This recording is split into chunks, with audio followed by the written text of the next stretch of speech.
Doing it. Good evening, everybody. My name is Neru Padmanabhan, and I am the Director of Engagement at Public Allies Inc. And we are here to welcome you on another wonderful, engaging roundtable discussion. And today I'm going to introduce to you my lovely co-host. He just joined us at Public Allies. Oh, sorry about that. Allies, Jacob Lethbridge. So Jacob, did you want to just quickly introduce yourself? Everybody already knows me. I've been here for quite some time. You'll see me week after week hosting different things. Just for anybody who doesn't know me, I always forget to introduce myself. And I always forget to tell everybody who I am. I am a mental health professional. I've been working in mental health for about 16 years. And I'm also a financial professional as well. And Jacob, if you want to just introduce yourself really quickly. Yeah, so thanks for having me. This is amazing. My name is Jacob Lethbridge. I am a mindset, health, and fitness coach. And my whole goal is to really gamify the whole aspect of getting in shape. So I created a company called RPG Fitness, where it kind of takes the Dungeons and Dragons approach to fitness. So you build your character, you create different fitness stories and different adventures. And what really kind of drove me into this was back in 2016, my son passed away. And it was in that moment when I had the choice to either say, I'm going to go down a road of despair, or I'm going to go down a road that can help people change and impact their life. And through that, I created mindset coaching. I created this fitness journey, and it all kind of came together so that my ultimate mission is to see people succeed in whatever area of their life they're going through and turn those negative experiences into positive outcomes. That's absolutely amazing, Jacob. And thank you for coming on board with Public Allies. We look forward to leveraging all of your expertise and having you on roundtable discussions. I just want to remind today, everybody, the topic today, if you do not identify with this topic, please watch for awareness. Public Allies Inc. is a nonprofit platform, and we're here to present dynamic online education and on diverse topics that help members of the society enhance their knowledge and better themselves through this learning. And the views and thoughts, opinions expressed during this discussion are solely meant to create awareness and improve the understanding around this topic. All the information we provided, published, or are for informational purposes only. Reference to any programs or services is not an endorsement by Public Allies, and it is the choice of the viewers to pursue it. And if we make any mistakes in terminology, we're not experts in every field. We understand that we will be trying our best to be sensitive to every topic. So please, listeners, overlook small nuances and errors in terminology that we might make because they're not made with malice. And we are so happy to go ahead and introduce ourselves and introduce today's topics and our amazing speakers. And that's when I hand it over to Jacob to take us forward in our introduction. Thanks so much, Neru. So this is a really interesting point because tonight we're going to be talking and discussing the process of reconciliation. And reconciliation is often the term that's used in the process of restoring peace between Indigenous people and the Canadian government. In this context, we're using reconciliation as the process of discovering, feeling, processing, and eventually restoring peace with all communities. This is something that has affected so many communities and the country as a whole. This is not just about how we can get to peace, but how we can also learn to heal. Now, as someone growing up with very little knowledge or education around the true essence of the problems that plague Indigenous, Islamic, and Black communities, I really think that this is going to be an opportunity to learn, grow, and participate and be a part of this healing process.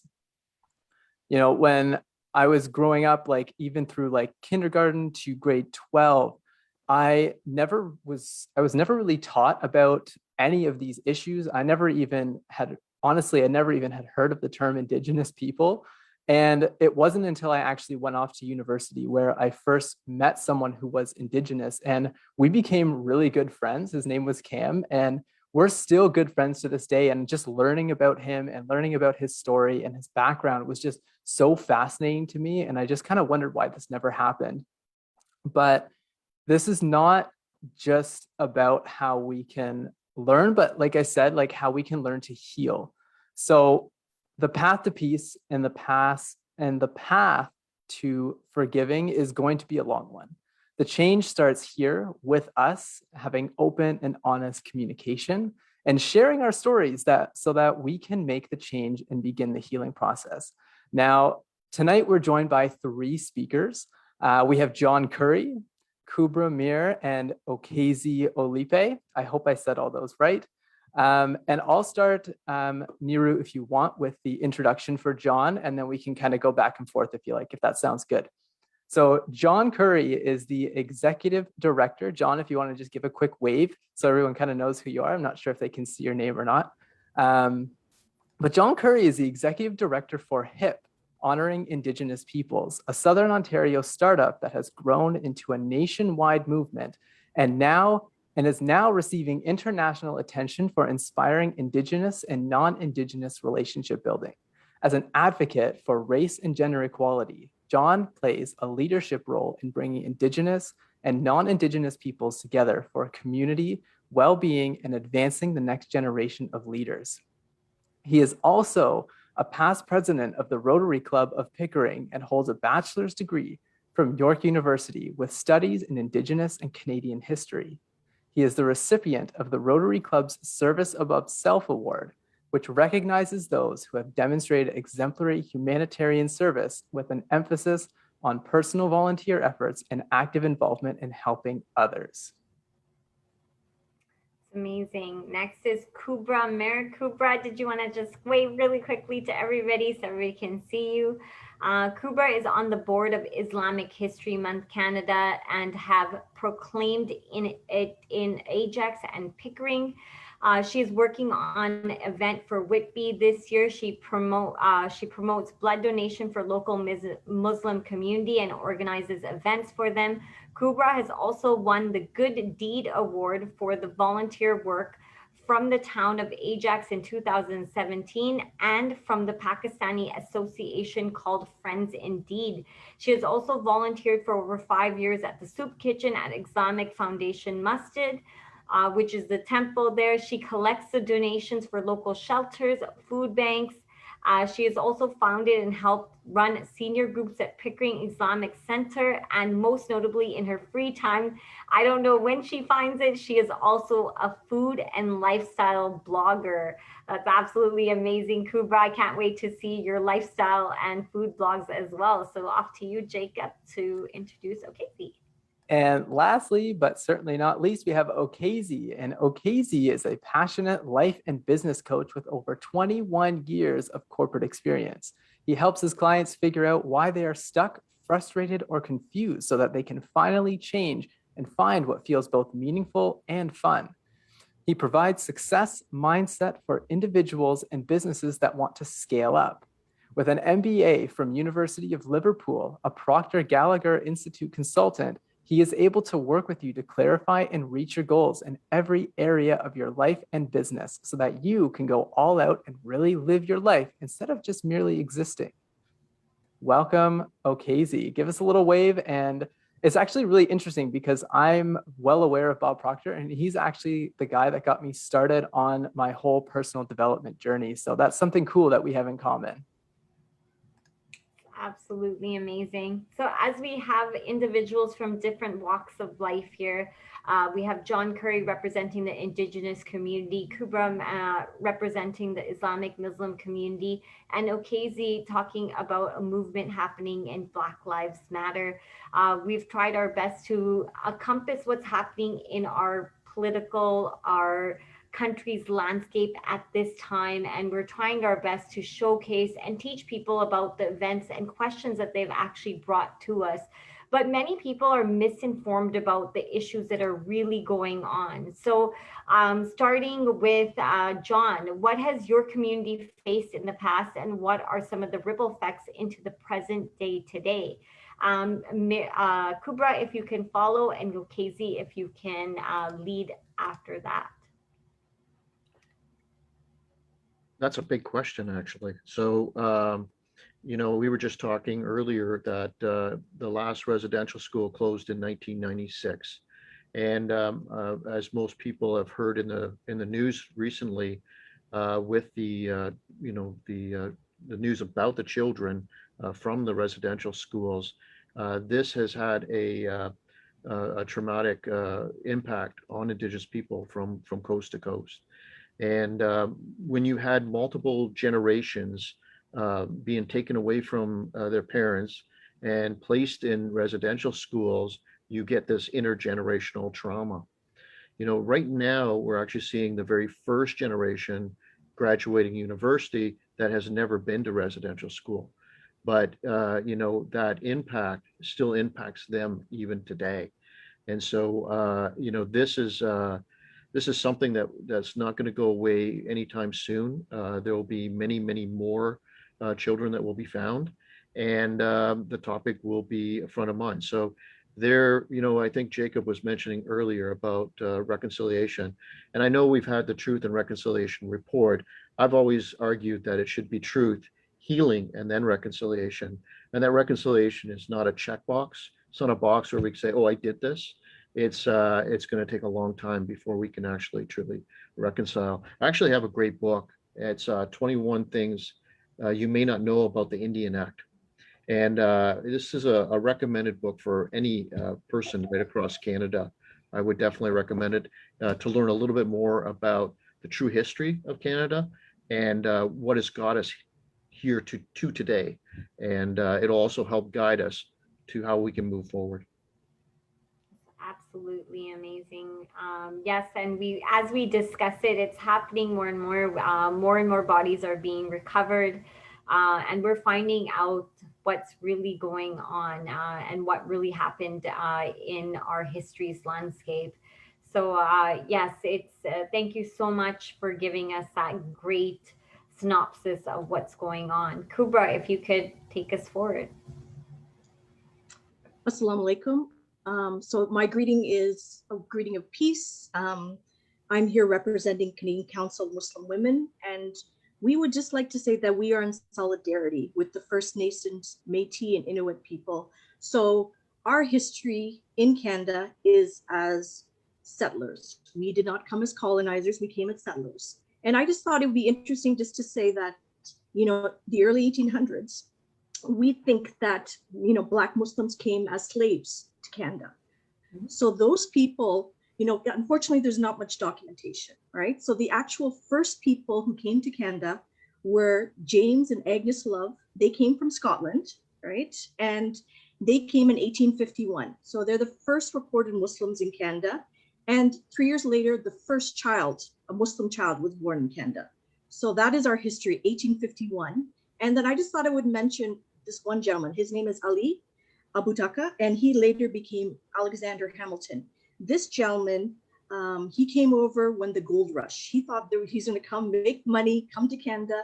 He came from Lebanon in 1851, right? Or sorry, 1899. So anyways, his history is he learned to speak Cree. He learned to get along with the native people. So I think this is such a positive story that here is someone who's come, he understands the culture. His history is he went on, became a merchant. He started competing with the Hudson Bay Company, right? But anyways, moving forward to the 1960s. So in Canada, you know, South Asians, Muslim people were not welcome. That's our history. So now 1960s is when they started opening the doors and welcoming people. My family came in 1969. So we immigrated from India. And in those days, you know, it was a very different climate. I lived in very white neighborhoods. I don't want to use that, you know, it's not a derogatory term, but we lived in areas where I was the only brown person, right? You know, we didn't live I lived in Cambridge, Ontario, which is not too far away from, you know, Brantford, which was, you know, like they had a reservation there. So I did meet up with Native people, Indigenous people, but our history was we were the major first wave of Indian Pakistanis. So I was bullied. I was beaten up on the way to school. Eggs were thrown at our house. My mom wore the traditional sari. she was harassed, go home, Paki. So those are the words, Paki, go home. And I'd be saying, and then I'd come with my mom, but I thought we're Indian. What does this Paki thing mean, right? So, it was a lot of, it was very difficult. We faced a lot of racism, backlash. Our food was not welcome. I remember once, we had a potluck at school. I brought samosas. I came home crying. Nobody wanted to eat it. What is this smelly food? So, it was a time now, if I think about it, everyone's so accepting of food. So then moving forward, I went to university, my degree's in history. And, when I'm reading about the residential schools, I'm in shock. I've taken so much Canadian history. Why have I not learned this? So in that way, we need to recognize that these things happen. We need to acknowledge and, move forward. And then again, moving forward to, there's so many things that I don't really want to go on and on. But again, when I moved to Toronto, I went looking for an apartment, right? I called and said, I want to come see the apartment. I went to the place. And what did they do? They said, I'm sorry, we don't have any space. I went back home, those days, no cell phone, right? So I called and I phoned again and they would say, oh yeah, we have a vacancy. So, racism exists sometimes blatantly, sometimes in our face.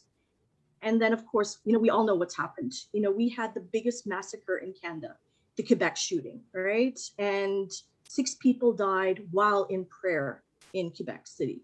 So that is such a devastating thing. And I thought, okay, nothing can top that. But then recently, a family of 5 was walking, just walking, just like I do, walking. They wore their traditional clothes. I do not wear hijab. She was wearing hijab. A 20-year-old, I'm not sure what happened. He went and killed them. And again, our community's mourning. So these are things that are very scary. And the other one that I just want to mention, is Bill 21. So Quebec has brought in a bill to say that you cannot wear religious symbols.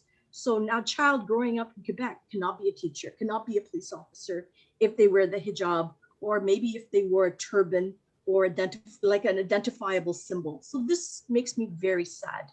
So anyways, I just like to thank you for this opportunity and for having this dialogue. And I'm really excited to meet the other participants here. Thank you. Thank you, KUBRA. And as we discuss it, and you talk about your experience, and in 1960, my experience in 1980 was quite similar. And when I talk to new immigrants, I find similar experiences of mine in their own, being, second generation, being a child of immigrants, being bullied, being beat up for being colored, being accepted for your food and the way it smells, and having your community terrorized because the color of your skin. So themes run in and they continue to move forward, but that's what we're here to uncover. That's what we're here to discuss, is how can we understand this hurt? How can we all live through this hurt? And how can we start to recover in this piece of process? But it's shocking to me that 20 years later, and even as I grew up as an adult,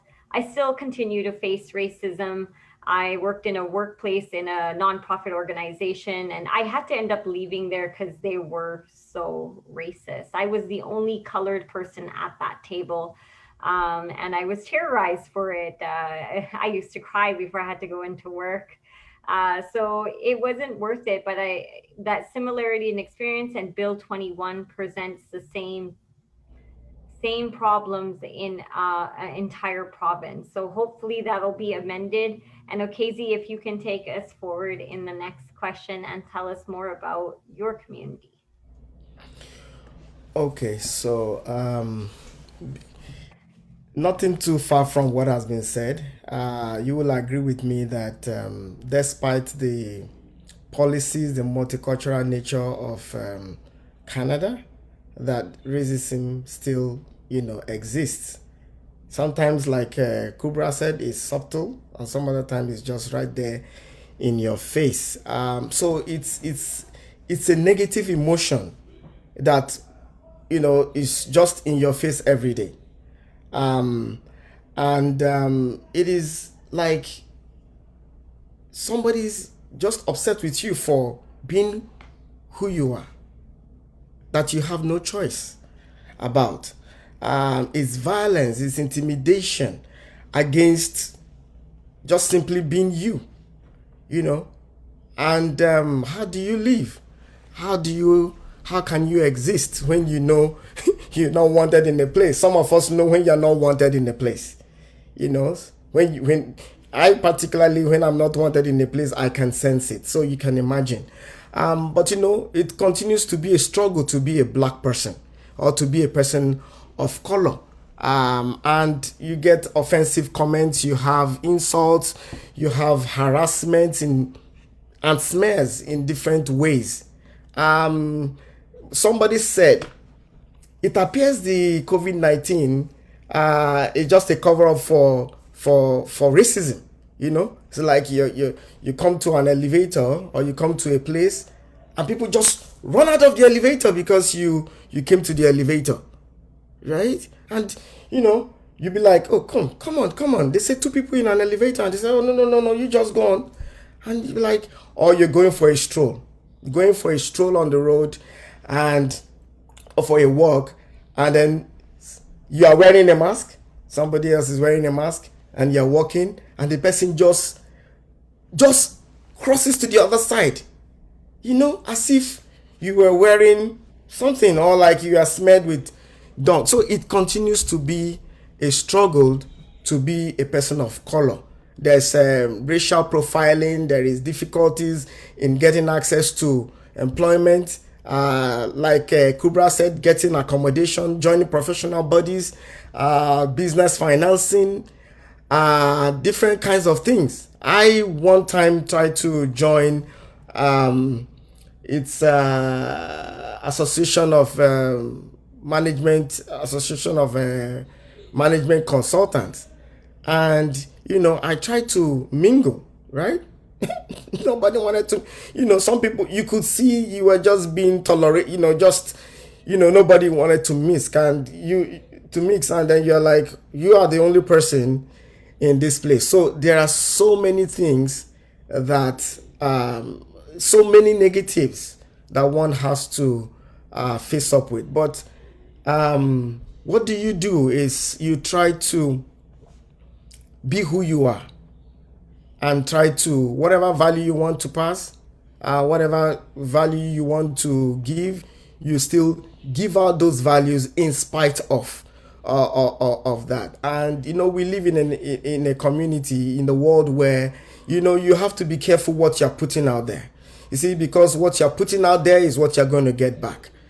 So what we do essentially is to remain resilient, remain resolute, practice, you know, doing unto others what you want them to do unto you, and still, you know, try to achieve all that you've come here to do. I'm a coach. Somebody advised me, imagine, he says, why don't you go and work with people of your type? You know, and I just smiled and said, well, what I have to offer is not just for people of my type. It is for everybody. Because essentially, all humans are the same.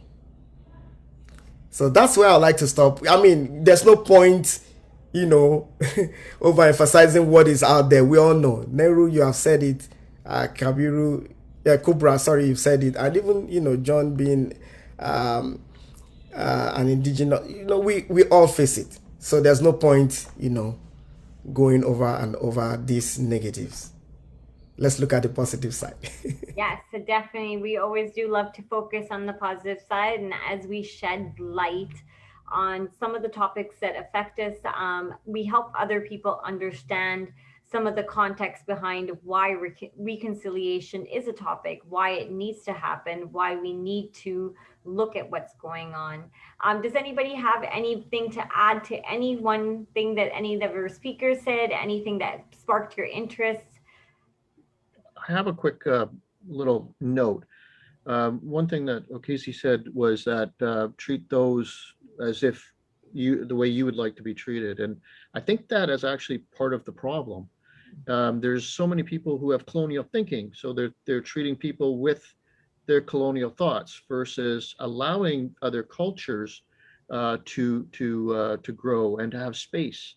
For example, with Indigenous people, the colonial people came in and they forced them to not use their ways or practice their culture or practice their dances and be who they wanted to be.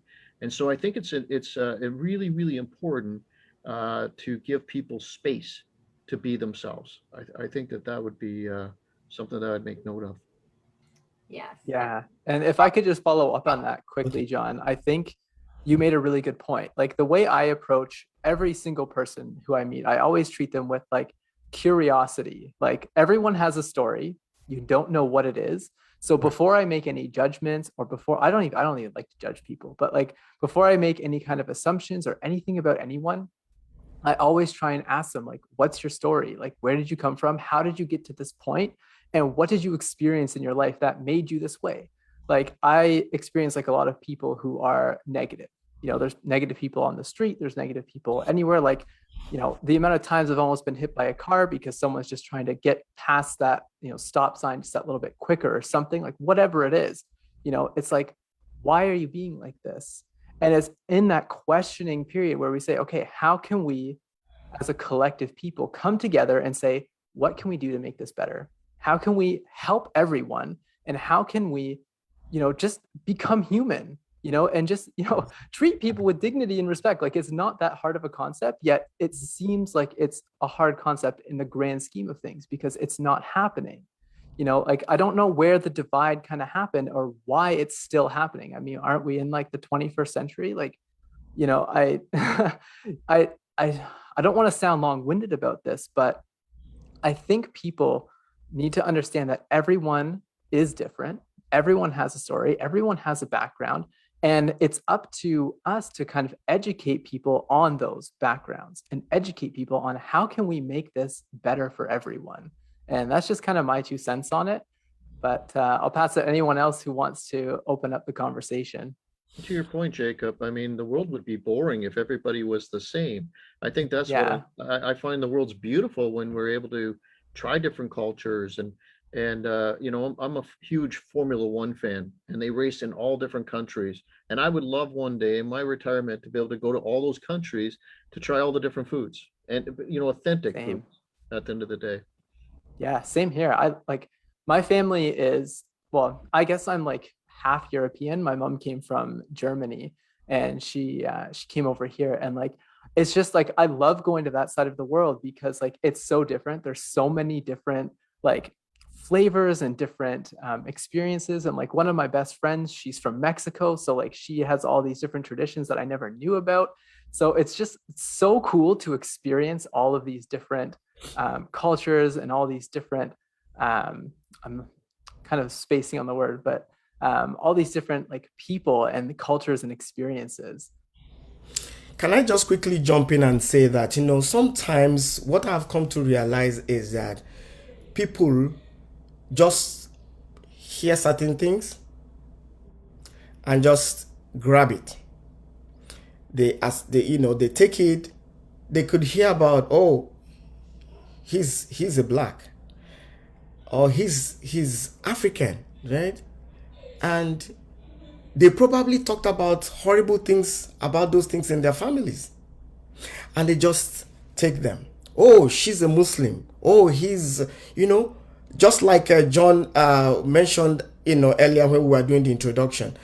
People just take that perception of what others have said about certain group of people. Nothing experiential, but just a hearing, okay? And just assume that, oh, this is what I heard about these people. Be careful, be careful, be careful, right? However, they have not experienced these people. And it's interesting what Jacob said. Everybody has a story. Don't just come to a conclusion about a certain group of people. Have an open mind to engage them. Have an open mind to interact with them. Have an open mind because they are just not who you heard them to be. So This is very important, and I think is one thing that there was a story I read about some time ago, and I'll just quickly share. A gentleman was pushing a bicycle, and what happened was that a lady, an elderly white lady, sees this black man pushing the bicycle and calls the police and says he stole a bicycle. And he continued, he tried to tell the policeman came and he was trying to explain to the policeman, no, no, no, no, this is not it. And she said no. Eventually what happened?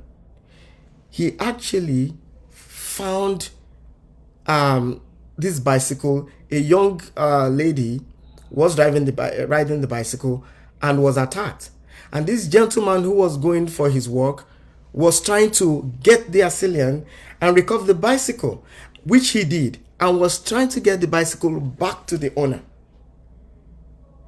But he was never given a hearing. Eventually, the victim was able to testify eventually and said he actually was trying to help me. You understand? So if look at the narrative, look at the story. See, the man was just given a label that he was a thief, but he was actually not. He was just trying to offer a helping hand. So one of the things we should do is not to assume, not to just have a kind of perceived notion about people and judge them right there without giving them an opportunity. I'd like to just quickly read a quote, if you don't mind. It says, you have got a hell of a job because racism is all over the place. And he is right. But because it is all over the place, doesn't give you the right to sit back and say, well, we can't try to eradicate it or lessen it. I think we have to be the forefront and let these people know that it is evil and it is terrible. This is a quote from Honorable Lincoln Alexander, 1922 to 2021. He was the first black member of parliament. We need to not just acknowledge that it's there or feel overwhelmed by it. We need to do something about it. Thank you. Absolutely beautiful. So well said, everybody. KUBRA, do you have anything to add? This stuff is right up your alley. I'd like to hear. I was just gonna, Neru, I was just gonna say, what Jacob and John both mentioned about the food. I'm a foodie, right? And we are so fortunate to live in Toronto, the GTA. Food is plentiful and it breaks down doors. I tell you, my workplace waits for Eid. Eid is our annual, like we have 2 Eids, but anyways, my co-workers know when it's Eid. They know I'm going to bring samosas. They know I'm going to bring baklava, right? So that's my cultural way of sharing my food. And of course, for me to celebrate, obviously I participate in, a workplace when we have Christmas and Easter and all those holidays, but I also want to highlight my faith. I want to show people about what is important to me. And food is, I tell you, the way to break doors. People love it, so for me, when someone brings in their Guyanese food or their Chinese food, and we experience it, and then that starts a whole different conversation. It's a lot softer, right? But we also have the negative. Like I've had people, one manager didn't want us bringing in, like stinky fish to the office, right? And she'd mentioned a particular group, right, which wasn't nice. But anyways, but I think this is a way we can break things down, right? Sharing our culture. What we do in our community is during our month of Ramadan, we give out trays of food. So it goes to Muslims and non-Muslims. So we send out food so they can experience our month, our holy month, right? In the holy month of Ramadan, we're supposed to give charity. We're supposed to help each other. We're supposed to be tolerant, spread peace and joy. So this is how we do it. And my kids look forward to that. And we also give it to their friends. So I get the message back from their kids' parents saying, oh, I really like that food, or it was really nice. So I think that's such a beautiful blessing. And I think we all should continue to do this. Maybe this is a softer way of integrating, maybe a nicer way of, getting people to experience and learn about us, right? So that is actually a tactic that we use at HIP, is to bring people together over a shared interest or passion or a challenge. You know, when you look at different communities, you can bring Indigenous, non-Indigenous, and other people as well into the fold to be able to work on homelessness or work on something together. And as they work on that, whatever that item might be, that becomes a vehicle for relationship building, because you actually have that opportunity to engage. You actually have that opportunity to see someone else be successful and do great things. A few years back, 2019, I actually took 10 Toronto students to Moose Factory, and the Toronto students were experts at robotics. And Moose Factory is on the bottom half of James Bay. There's no robotics teacher there. And so it was a welcome opportunity for the kids up there who had an interest and a passion for robotics. But we wanted to make sure that the relationship was balanced. So the kids up there taught these students land-based education, took them out on the land and taught them about a land experience that they would have never got in Toronto. It took about 15 minutes and the two groups were just kind of connected. And then being on social media, as youth do, they're friends right up till today. And as they're going to university, they're actually connecting with each other and go, hey, where are you going to university? A pretty amazing experience when you see that all come together over something they have a passion for. Yeah, that's amazing to see that kind of stuff. And I always used to say, like, I used to work out in Burlington, and a big part of my job was networking. And I used to always say, if there's food, I will be there. And like, it's the best way to meet someone. It's like, oh, I see you also grab this food. Like, let's talk and like let's do some business, that kind of stuff. So it's just, I just love how people can come together over that shared interest, like you were saying, or like something that's that brings them together, or even that challenge to kind of bring everyone together. With that being said, let's move on to our next question, and we'll I want to do it in reverse order this time. So we'll start with OKEZIE, then we'll go to KUBRA, and then we'll finish off with you, John, if that's okay. So the next question is, what are certain norms and behaviors that you follow around your community, and how do you think other communities can be more mindful and respectful? So for example, with hijab or kosher food, halal food, turban, skin color, colonialism, etc. Well, I would just say, I think I give a little bit of answer to that. I wouldn't say that, like, so for the black, we are just normal human beings, right? Because I'm coming from the angle of racism. We're just normal human beings, and the same respect that goes to everybody should be accorded to us. I think that is where we are human beings. We are here in this planet so that we can cohabit and coexist. The truth is that the puzzle, the solution to somebody, each one of us appear to be a missing link, or is a missing link to each other's dream or way to success, right? No man is an island. Nobody has all the answers. And so we are here in this planet to help each other in their life's journey. So we should be given the respect. We should be seen as every other person. And I was just going to say that it starts from the families. I don't teach my children to be racist or to avoid other people. It starts from our homes. These discussions and the perception starts from our homes. I teach them to love everybody. I teach them, regardless of how you are treated, to be nice. Never talk down the other people, regardless of what they do. What I tell my children is, if somebody is angry, somebody passes negative comments, it is not about you, it's about them. Yeah. That person, take it as a sign that the person is hurting and is taking it out on you. And love conquers evil and hate. So when you show them love, they will change. So that's just, it's just mutual respect. It's what it's important for people of color. Thank you. Yeah, that's a really good point. And treating those people with mutual respect. Like I remember the one time, just quickly, I went to a restaurant and the service that I got was, it was not great. Like the person was really cranky with me all the time and she was just having a bad day, right? So I just asked her, I said, okay, like what's going on? Like, are you okay? Just straight out, are you doing okay today? And she said, no, like my car broke down on the way to work. Like I dropped like 3 plates on my first, 20 minutes of my shift and it's just not going good. I was like, okay, just breathe, recognize that I'm not going because you're having a bad day. If anything, I'm going to increase it because I want you to feel better.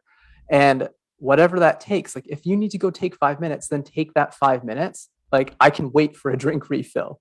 And she like almost broke down. She's like, oh my God, like, thank you so much. Like I really needed that. I need to hear that from someone today. And it's just about building that respect, like you said, OKEZIE, and just treating people with that respect. And if people are rude to you, understanding that it's not coming as an attack against you. It's coming, in most cases, it's coming from a place of hurt from within themselves. And if you can recognize that and you can be kind in those situations, then that is, in my opinion, how you can change the world. Now, KUBRA, I want to ask you the same question. If you remember it, if not, I can repeat it and we can go for it.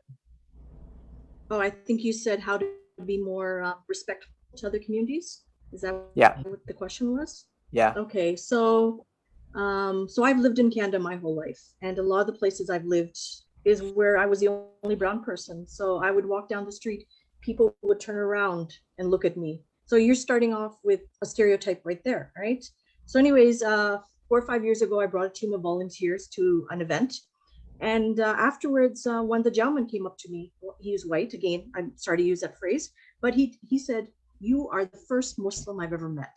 And this is only 20 minutes from my house. So I thought about it. And then he had so many questions. Why do you wear hijab, meaning the head covering? And then he asked the women that were there, he says, what is your education? He thought they're a bunch of housewives. We had real estate lady, had a real estate person, a politician. I had people who were educated, but for some reason, the perception he had of women, especially Muslim women, is that they were, downtrodden, that they had no rights. They could not speak. He was surprised at my English. Again, that's another stereotype that I'm always dealing with because I have a brown face. When I open my mouth, why do you not have an accent? Oh, you speak well for someone, and I'm going, yes, I grew up in Canada. So, these blatant small little things that people say to you, microaggressions, they call it, right? But anyways, the reason why I like going to these places is, one, when you go there, you learn, obviously we're there to volunteer, but other people get to learn about your community. Sometimes what we make as a mistake, especially Muslim people, is, and every culture does this, we insulate, we stay within our own community. This is a big mistake. And I tell people, get out of the mosque. I love going there. Yes, I think that is where our faith is, but you need to go to other communities, be a representative.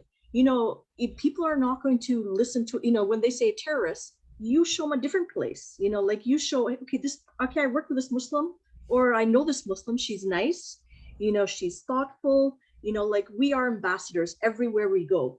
So being nice to someone, like OK was saying, be tolerant, teach our children tolerance. It comes from the house. Another story, again, I grew up in Canada. So this is in the 70s. I was like about 5 or 6. I went out to play, right? And I was playing with a young little girl. So I came, she had to go to the washroom. So I stood there at the screen door and, I could hear the conversation. And so basically the mom said, why are you with that brown girl, that Paki, right? And that's it. She stopped playing with me. I came home, I was so devastated. Here I was being judged. So think about this child, we were playing together all the time, all summer long. We're out climbing trees, having fun, swinging on the swing set. And yet when her mom said, why are you playing with her? That just shut down the conversation. She stopped hanging with me. So like I said, OK was saying, we need to teach our children to be friends with each other. We should not differentiate. Yes, I eat halal, but when you come to my house, I'm going to offer you that. If I come to yours, I'm not going to say, give me halal. I don't expect that, but give me a vegetarian option, something that I can eat. And I don't drink, don't force me to do those things, right? So, you know, and I try to, you know, bring that as well. Like if I go somewhere, I try to be tolerant and be respectful. And one way I do is I volunteer. So when my kids were in school, I went and joined the parent committee and I said, please, could you bring at least some halal food, you know, like pizza? And if that's too much of a problem, just offer us cheese pizza. My kid will live. It's only one meal out of a month. It's not a big deal. But these ways are very subtle ways that you can make everyone welcome. Everyone can come to the table. Everyone can feel that we're part. My kids should not be sitting home like I was growing up. I could not eat food, you know, even cookies. I don't know if you guys had lard in it. So my mom learned how to bake because we could not eat the cookies. And I used to get so mad at her. And now I laugh. Those days I would say, what is this stupid cookie she made? But she put all the time and effort into it. And I did not value her. You know, considering in India, we don't have ovens. So she came, she learned a new skill, made me something, and I did not appreciate it. But anyways, that was another whole story. But thank you.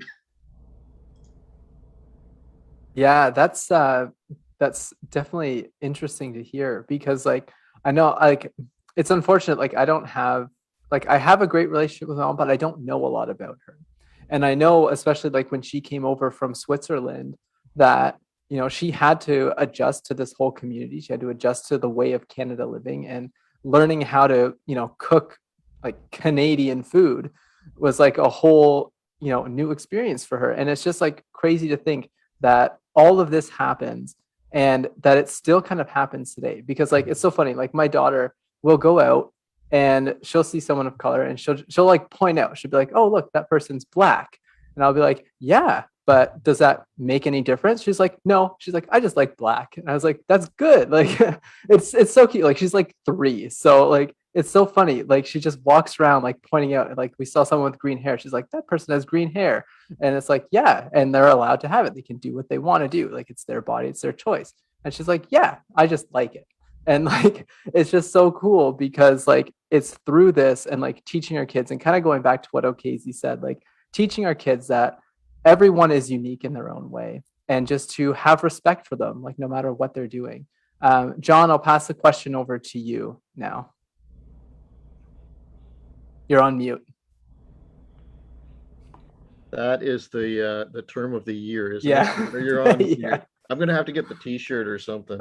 The first thing I just want to say is that I don't speak on behalf of Indigenous people, and I didn't grow up with Indigenous culture or ways, and I did not suffer.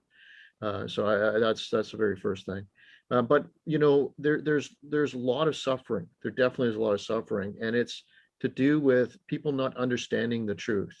And you know, up until the 1960s, there was an Indian agent who controlled every aspect of an Indigenous person's life, whether they could leave the reservation, whether they could hire a lawyer, whether they could start a business, every aspect. And they held them back and held them down. So unlike immigrants who were able to come here, the immigrant could go to school, they could go and start a business. Indigenous people were not. And you know, so understanding that truth is really, really important. And today we've got so many myths and misconceptions. For example, this whole myth that our taxes pay for Indigenous people, or, you know, people really, really need to really understand the truth. And so they hold that against Indigenous people. And I want to point out something that's kind of, well, very close to me, Barbara Kentner. She's the young Indigenous lady who got the trailer hitch in the back of the head in Thunder Bay. It was a young man. This was just recently in the news, and he was recently charged, and he'll be going away to prison for it. But you know, this is really kind of an indication of the disrespect of human life. Driving along in the vehicle, young man throws a trailer hitch out the window of the truck, hits the Indigenous woman right across the abdomen, and says, "I got one." Right? This is real. This happens in communities, and Barbara ended up dying. I went to school with 2 of her sisters, and so that's very close to home for me when somebody's life is just totally disrespected. There's the misconceptions, and I think that the more that people have the opportunity to get to know each other, the more that they spend time together, that those things go away and they start to see people for who they really are, not about skin color, but for who they actually really are. And I think we need more of that, for sure. Definitely. I agree 100% with all the sentiments that are being presented today. And as I take you guys out, and it's a good leeway for our closing question, which is also another loaded question, as I would say, is how can we as a community heal, reconcile? What can we do today? And how can we accept other cultures, traditions, and norms? I know we've discussed a lot of this already, and we already explored quite a bit of it, but if you can say it to close up for individuals, how can we start to bridge these gaps? How can we start reconciling? How can we start feeling? And because some people see it's happening, but it just becomes a news blip to them. So how can we start feeling and emotionally going through the motions? And how do we reconcile these concepts? So we'll start with KUBRA, and then we'll move forward to OKEZIE, and then we'll move forward to John, and then OKEZIE to finish us off. So go ahead, take us away, KUBRA. So I think what we need to understand is we need to first acknowledge that there's a problem, right? Like I said, I majored in history and I never heard of residential schools, so I'm actually quite embarrassed. So maybe something we need to acknowledge is there is a problem. We need to first acknowledge that exists, and now we think about how we can work on it, right? That is a long conversation. And I really believe the way we can do that is with education. Start by teaching people what kind of behavior is acceptable, what kind of norms, stereotypes that should not exist. And I just want to share one thing that I volunteer for Canadian Council of Muslim Women. We have on our website, and we're offering it right now.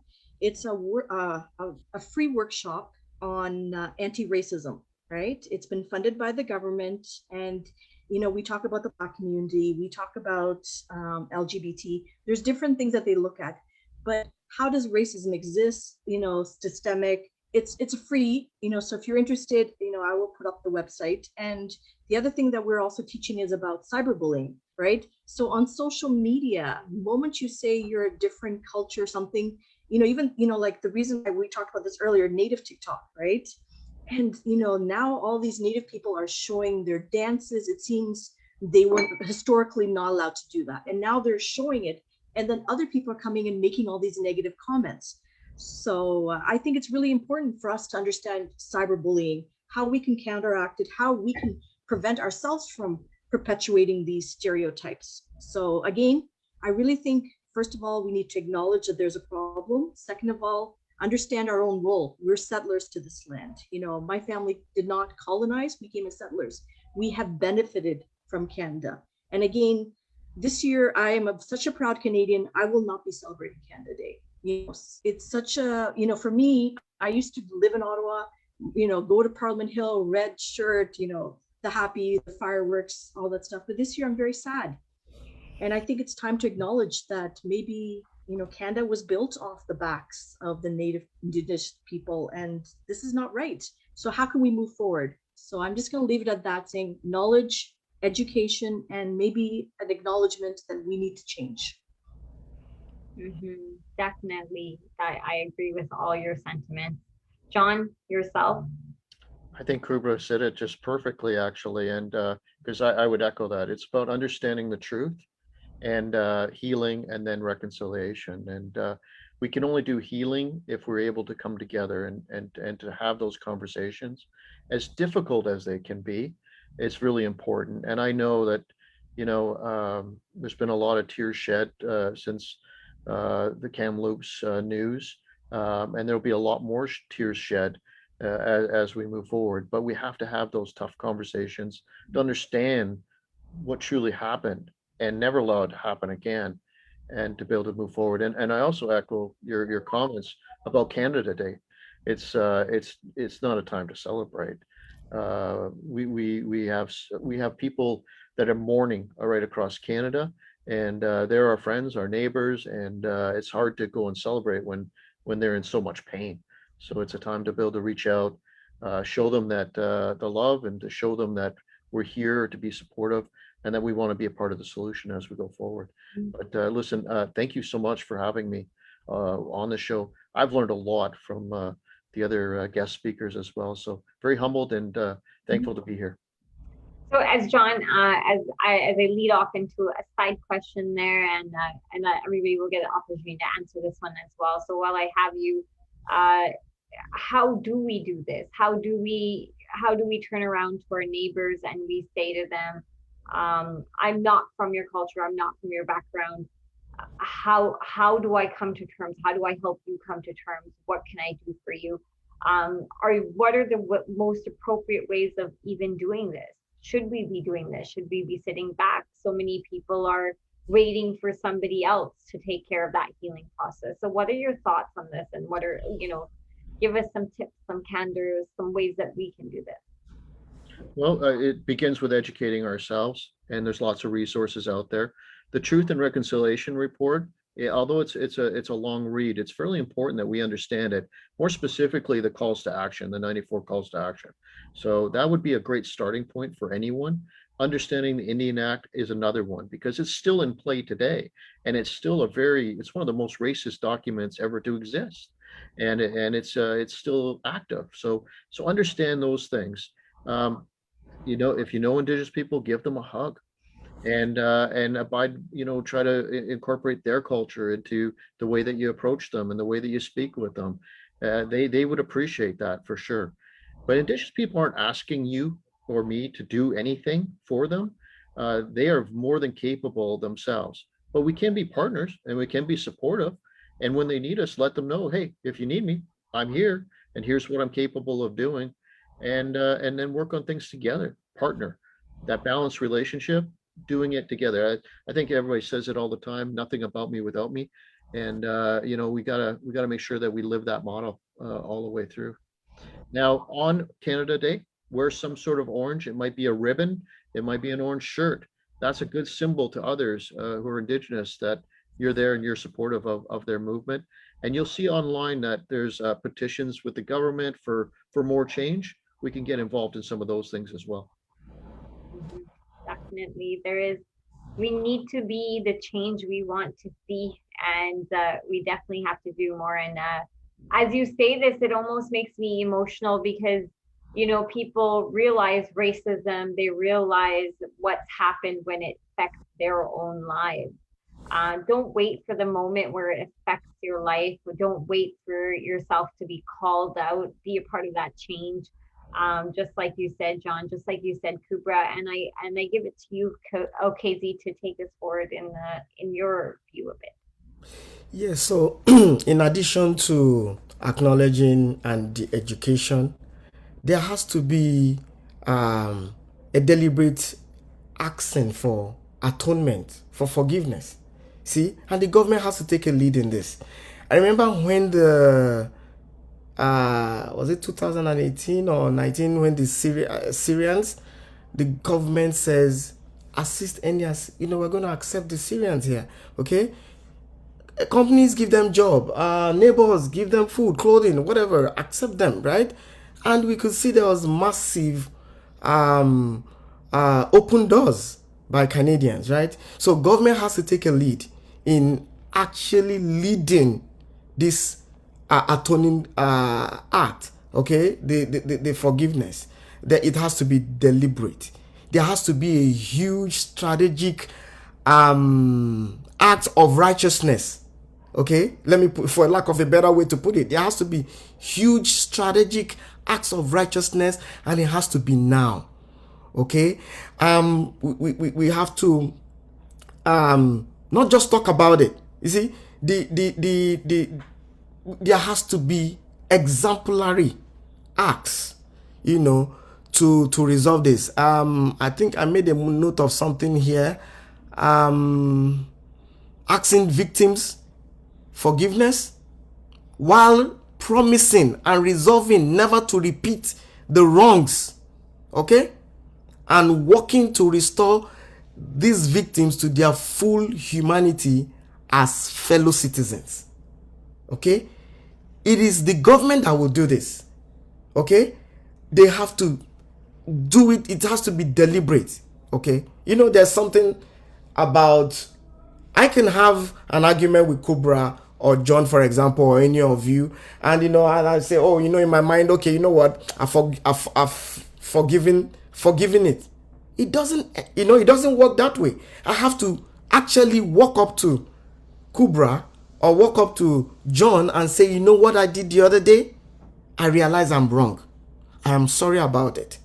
It will never happen again. It's important, and it has a rippling effect, to bring about a change. The justice system, okay, does not have to be retributive. It has to be restorative. Okay, it has to be restorative, not retributive. So this is important. That's why I'm saying that the government has to take the lead on this. They have to see, it's not just acknowledging, it's not just talking about it, but something has to be done practically to show that, this is wrong and it shouldn't happen again. I think that is what I would say. And I would just say that, there's beauty in diversity. There is strength in diversity. Okay? The world will be complete with diversity. And our world will only be a beautiful place if we acknowledge the value that each class of people, each type of person brings to the table. And that's the only way our world will heal. When we know that you are important, I give you your place. I'm important, you are important, I give you your place. And we provide not a toxic environment, but a welcoming, a healthy environment. And that's where we can see beauty. That's where we can see innovativeness. That's where we can see, you see humanity at its best. I thank you for, allowing us to come here to talk about this. And, we've brainstormed and we talked about a lot. But, it's not just about talking. It has to be with doing, and it starts with each one of us. I'm glad for the work KUBRA is doing. I'm glad for the work John is doing, and we have to just keep doing it there. John, Jacob and I are coaches. What we do is, we try to help people as much as we can by giving them the right mindset, and it all starts with the right mindset. Thank you very much.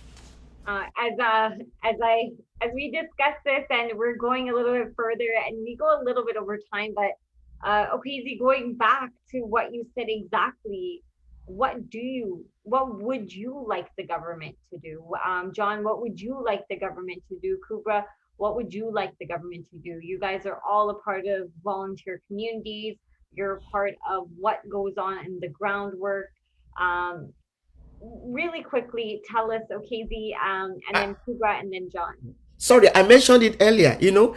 Government should not just pay lip service. It has to be, they have to lead by example. Okay, I gave you the example of the Syrians, right? They came out openly. There were jingles, there were advertorials, there were announcements going on, and all social, what do you call it, the news, the radio, everywhere, saying open your doors. So the same way they can do the same. You understand? By calling for positive action, response to dealing with this situation. Definitely. KUBRA, could you add to that? Mute myself. Okay, I'll mute myself. Okay, so I agree totally. The government can make changes. Again, this might be political, but people are calling for the Roman Catholic Church. Like maybe they should make changes as well. They were part of this. I did not realize that they destroyed the records. They took down the tombstones of all those poor children. That is horrific as a parent. The things that I would like to see, at least for the Indigenous people, why do they not have drinking water? Why in a first world nation like Canada, why do our inhabitants, the original inhabitants, not have safe drinking water? Why do they not have access to proper housing, food? You know what, I did not realize this. One of our members, we have a North Bay members, right? We have a chapter in North Bay, and it seems station sanitary pads for women. It's like 4 times the cost. How do these women afford these things? How, they have to feed themselves. This is a necessity, the basic necessities these people do not have. The other thing that I would like to see a change is law enforcement. We are hearing about Indigenous women, all over Canada disappearing. And then people go up and say, hey, this person's gone. The police do not act. Why is this going on? I don't say defund the police. I don't want to say that. Police keep the law and order, but maybe a re-education of those kind of people. Why, like they should listen to Native people, like Indigenous people, anyone who reports a crime. People have been talking about these residential schools for years, it seems. Nobody said anything, and they're saying our children are missing. Why were their voices suppressed? So, we need to, like so many things. I just mentioned so many things. Access to water, housing, giving them education. People, I know I've heard this in the university, oh, they get free education, but you need to be 1/4 some kind of percentage to get this kind of stuff. That's nonsense. If they need it, let's help them, right? Like they don't have to prove that they're Indigenous to get these benefits. You know what I mean? It seems offensive to me. If you need them, let's give it. That's the way we can help the next generation move forward, right? Not having to prove to get that Native card and all that other stuff. I find that very offensive. Anyways, but again, I would just like to say to John and to OKEZIE, this has been a fantastic experience. Talking about our own communities and how we can help, and we can all work together, and that's the whole intention. So again, I'm very sorry about the Indigenous, these findings of these poor children that we're finding out. But again, we now know the knowledge. Let's move forward. And what OKEZIE, OKEZIE, I'm sorry, I said your name wrong. OKEZIE, yes. And that's something I actually want to say is that should not change a person's name. A person's name is of value, right? But like what you're saying, we need to do something more than just, say the words, right? Give them money, give them something to make amends, right? So thank you for this opportunity. It was a very knowledgeable and interesting conversation, Neru and Jacob. Thank you so much. And John, do you have anything to add before we begin to close up? I think this conversation is an example of what others should be doing right across Canada. The collaboration and the knowledge, as we're all having this conversation, we've come up with a huge list and a lot of really wonderful items that should be acted on. And I agree that we need leadership, and it should come from government. And I think it should be on a couple different avenues. One, we talked about police enforcement, but we also should talk about the education aspect. There should be more education about all of the cultures and the true history. That's a good starting point for sure. And then healthcare, right? Everyone should be, that opportunity to have the opportunity to heal, and for more money to be invested in that avenue as well. When you talk about the northern communities, I've been to some of these northern communities. I mean, it's atrocious when you're paying $15 for a carton of milk. And you have a choice. Do I send my, do I buy this item for my kid for school, like a laptop, which is an essential to us today, or do I buy food, right? You shouldn't have to make that choice. So lots of work, and I agree that the government should be the center of that conversation for sure, and take the leadership. But thank you again for having me here. Thank you again to all our speakers for coming on board, and definitely more does need to be done. More has to happen from our government. Pardon me, my words aren't coming out right. It definitely is. We need somebody to lead from the front. Very quickly, Jacob, just before we wrap up, as we're over time, do you have anything quickly to add to this topic? Anything that you feel the government can do? Anything you feel that reconciliation can help, that we can help throughout the reconciliation process? I'm going to give the shirt to Jacob. You know what? I clicked the button and it didn't work. That's karma right there. It just comes right back to me, right? But thank you for the notification. I think, anyways, what I was saying was that I think everything that we've said already, and that all of our speakers have said, is what needs to be done. You know, it's having that knowledge, having that education, and putting it into action and calling on the government to actually do something about this, because it shouldn't be happening. And having, you know, conversations like this is a great place to start, but in the end, it has to be escalated and it has to get up there so that, you know, the powers that be can actually do something and make a difference in the communities that this affects. And that's pretty much all I have to say on that. Thank you so much, Jacob. And just to close, we want to thank all our speakers for coming on Public Allies and having this conversation. And this is not an easy conversation to have. And we're exploring the process of getting to peace. And peace starts with, as you guys said, acknowledgement, understandingness, and willingness to learn. And if I can't give today, you have to start forgiving somewhere, and it'll start with acknowledging something went wrong. Something went wrong when I was brought to Canada. When I came to Canada, my culture was suppressed by other people. I cannot talk today. This is the time to take action and be our best selves through the process as different communities and different people come together in the process of uncovering hurt. And as we uncover hurt, we will grow stronger because the truth comes out, and in truth is strength. The process of change starts with us. The process of acknowledgement starts with us as well. So if you yourselves are not acknowledging all the truths that happen in Canada, if you're unwilling to open an eye, because I have met many people who still say no, racism doesn't happen, no, Indigenous people are happy. Look at this example, look at that example, and unconscious biases do not exist in hiring practices and living practices. We tell them to acknowledge and open their eyes to what's really happening. And then as more and more of us recognize and acknowledge, then we can start to make sustainable change in our communities. So thank you so much to our speakers for joining us again today. And all the resources we're going to ask our speakers to list on Public Allies, you'll be able to find them. And the information for all our speakers is listed in the chat below. And inside of the chats, please contact them and get more information and learn more about the topics at hand. So bye-bye. Thank you from us at Public Allies. Bye. Bye.